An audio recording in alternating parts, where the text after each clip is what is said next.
In this tutorial, I'd like to show you the image processor inside of Photoshop and how you can run a batch of photos through an action and get them saved out in a different folder, etc.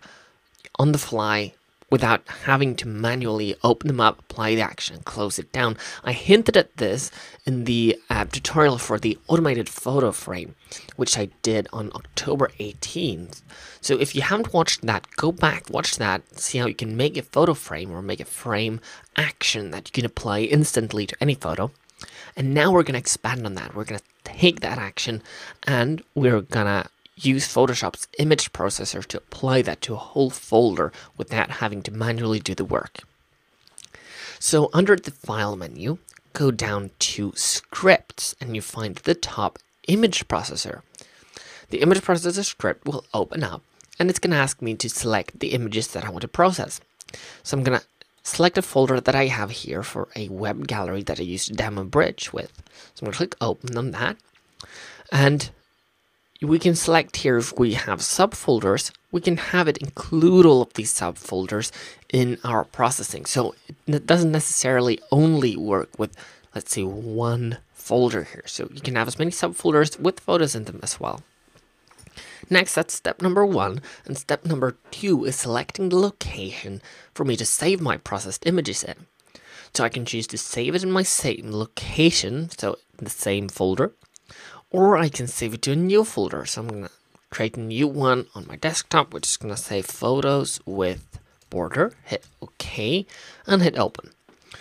So now we've selected that folder, and if we had subfolders here, we can choose the little tick box here to say keep folder structure. And this will keep the structure intact. So if we had the web gallery folder with a subfolder and a subfolder, it'll save out this subfolder and folder structure in my processed images location.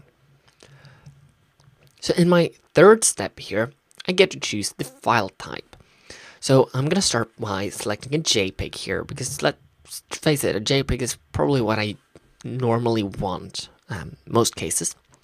So I'm going to do my JPEG. Let's set the quality to about 8 and let's resize it to fit 800 by 800 here, and let's convert it to sRGB. If you want, you can also do PSDs. You can also, or as well, so you can do all 3 or just 1 or 2. You can pick. So PSD and TIFF, same resize options here. At the far bottom is what we really want.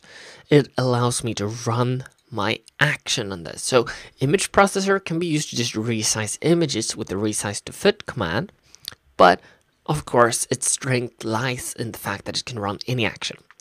So I've selected a frame action here for a white frame of 25 pixel, and I've also included some copyright information here.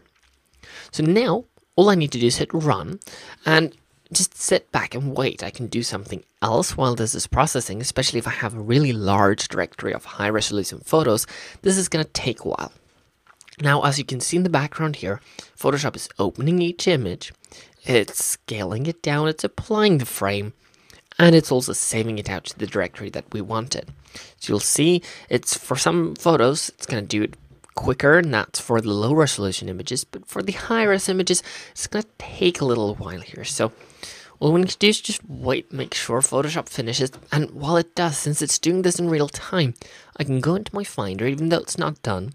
I have my photos with border, and I can go and look here. So if I quick look this, you'll see here that the photo indeed has a border, the same 25 pixel border that we created in the automated photo frame tutorial. And you know what? It's looking very nice, and it's done it very easily. Now it's done with all of the images as well. And I mean, I didn't have to worry. I just sat here and waited for Photoshop to process my images. A process that would be very time consuming if I had to do it for every one of these images. So that's the image processor inside of Photoshop.